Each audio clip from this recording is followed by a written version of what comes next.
Jo, pojďte se mnou za roky sem na novou kérku. Samozřejmě nějaká menší pozornost nesmí chybět. Tak jo, pojďme se kouknout na rozbalení dárků a upřímnou reakci. Boom. Ukáž?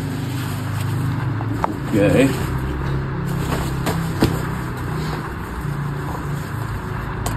Zabil, díky. Swag.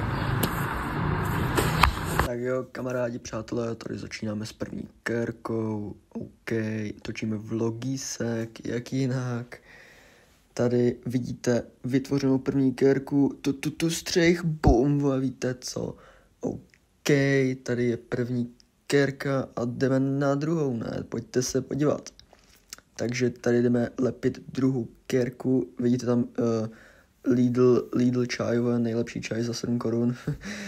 Zase točíme vlogy, jak víte, jak topovka. Tady jsme si povídali o tom, jestli je lepší Red Bull nebo Monster, shodli jsme se, že Crazy Wolf. OK, tady se soustředíme, musí to být rovný, vole, chápeme se. Tady na to jsem čuměl celou dobu, nechápu, co to je za haluz vůbec, mě to haluzovalo. No a pojďme se mrknout na druhou kérku, ne? Ty vole, dámy a pánové, co tomu říkáte? Co ti je, ohodnete 1 až 10. Tady ty 2 kérky. Podle mě jako topovka práce. OK, menší kuř pauza, kérky už máme hotový, můžete je vidět obě dvě, nekuřte, je to nezdraví. No a dnes jste mohli vidět celou dnešní prácičku a mějte se krásně, čus byt.